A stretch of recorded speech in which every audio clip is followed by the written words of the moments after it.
Alright, so make sure you didn't stop the music, bro.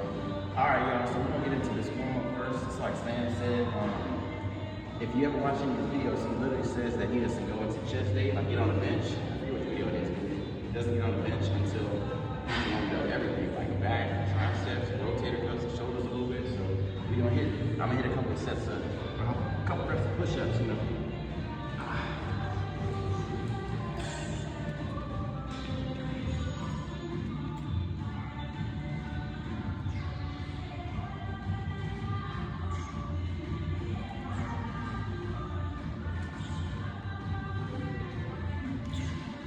Alright, I did a couple sets before this, so I'm gonna better possible. I ain't cheating y'all. But alright, then I get my single arm stretches going across the chest. 3, 4, 5.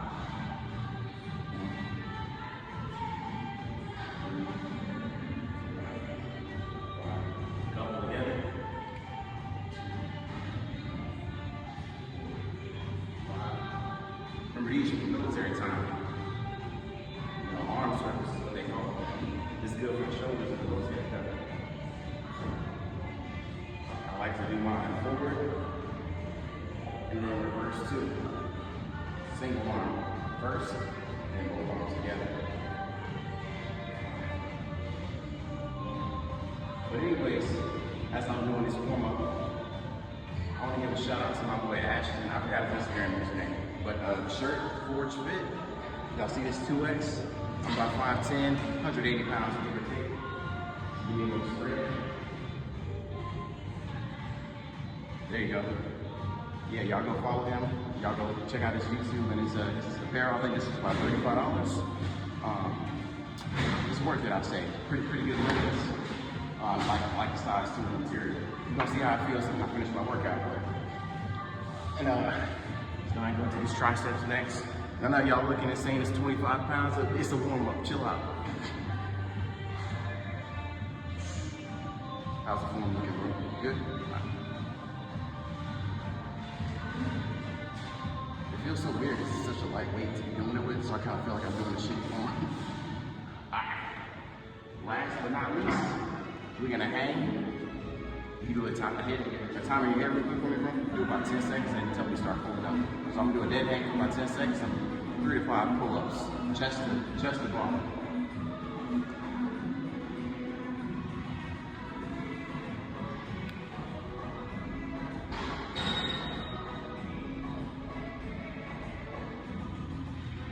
Time.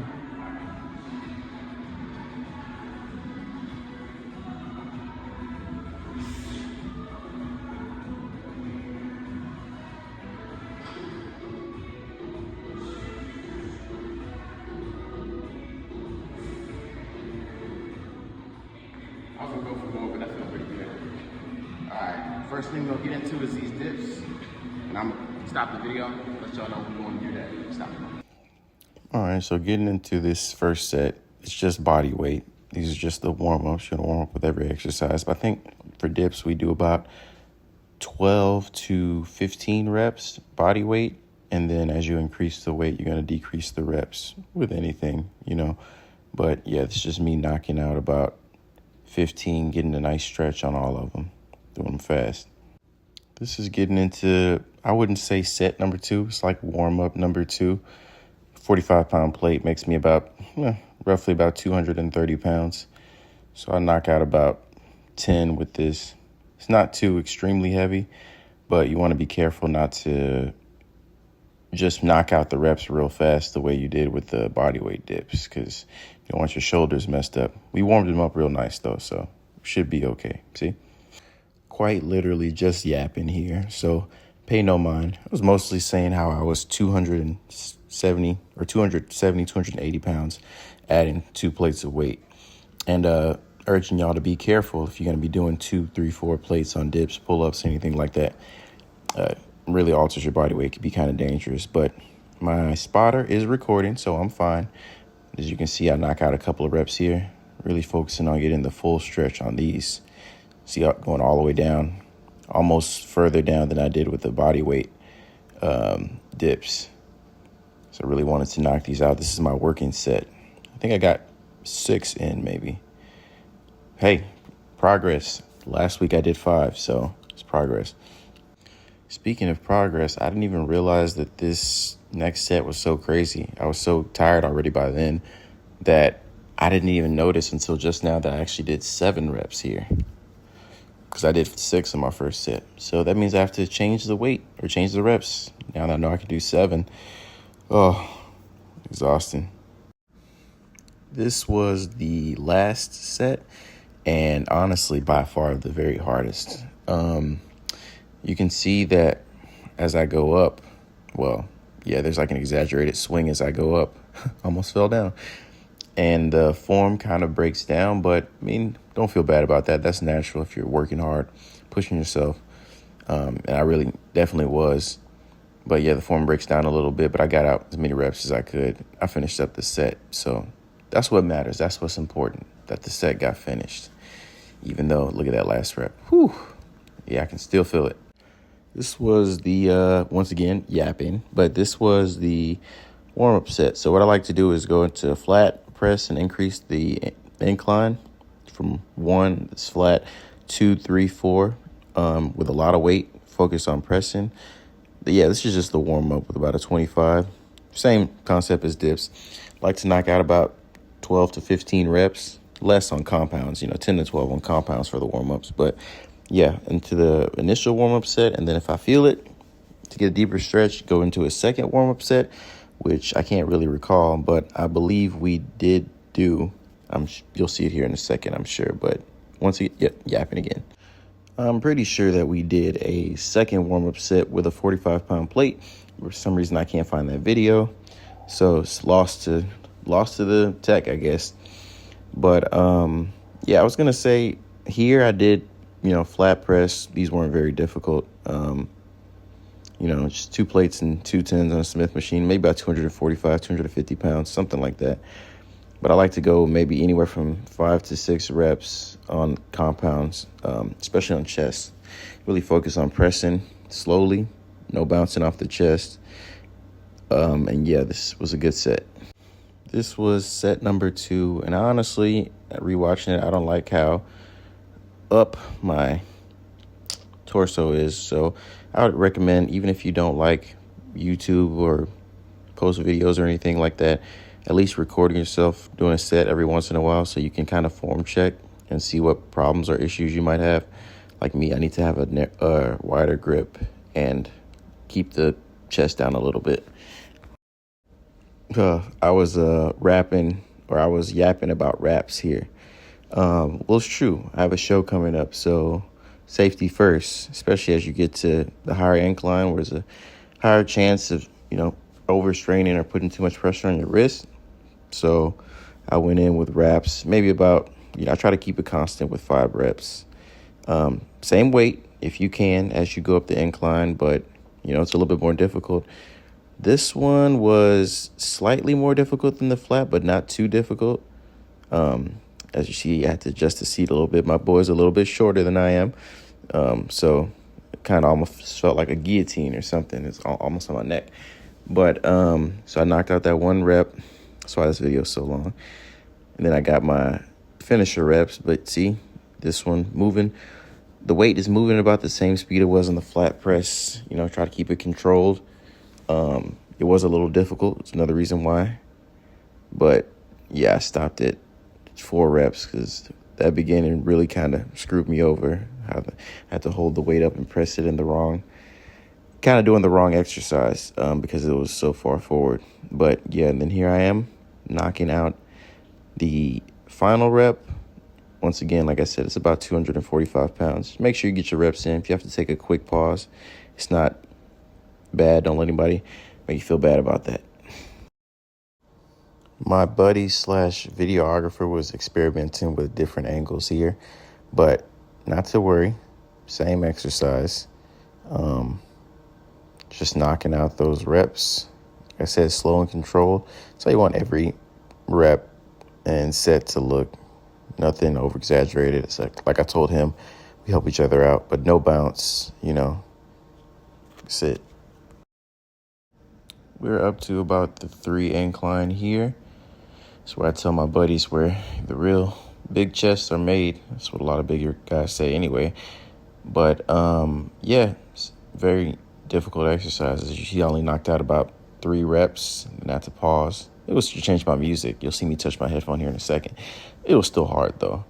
But yeah, I would challenge you if you want to add it to your chest day or like a challenge for lifting. Try it. Start off with a low decline or flat, and then wait. You can do 8 to 10 reps or so, and then just keep increasing the incline till you get to almost completely 90 degrees sitting up. You should be overhead press, and see how much you can do, how many reps you can do. See if it changes at all. If it's good, then got a pretty balanced chest, and that's good. But if not, you might need to work on some of that upper chest stuff. Look at him coming here for that rep. No, I don't need any help. I got it. Barely, but I got it. As you can see, this is me going into the next set. Still the same. Trying to knock out 4 reps, but pretty sure I only got 2. There's 1. And I think it was I barely got 2. There's 2, and it kind of stays stuck in the middle. But y'all know me, and I wasn't going to take that line down. So, obviously I had to try to finish up my last 2 reps. It's a mental thing for me. But even with all that mental, I think I managed to sneak out maybe 1 more, and then it kind of stalemated in the middle. See, there's 3. Then here's the 4th, and it was just an absolute no-go. Like, he was going to try to help me, but I just was like, put it down. This finally was the monster, the 4 incline, which if you just noticed, I decreased the weight. I took a 10 off each side, so it's down to 225. But yeah, no, you don't want to do too much. I don't think I'll be able to get even 1 rep at 245 at this incline. You see, he started saying it's too light for you, and then went up to 4 reps, and the 5th one kind of touched that chest, and boop, it was like, nope. I knew it was coming, but yeah. This was the very last set of all of the pressing, minus the overhead press that we're going to do on the Smith machine as well. But it was just pure exhaustion and just drive at this point. You see 2 reps, 3 reps up, and then that 4th rep just comes down and touches the chest, and it's just pure exhaustion at this point. Nope. Can't believe I kind of just now noticed, but you guys really didn't have to sit through all my sets. I just could have just shown 1 of each exercise, but I'll remember for next time. Sorry, I'm like a virgin YouTuber. But this is the seated Smith machine overhead press.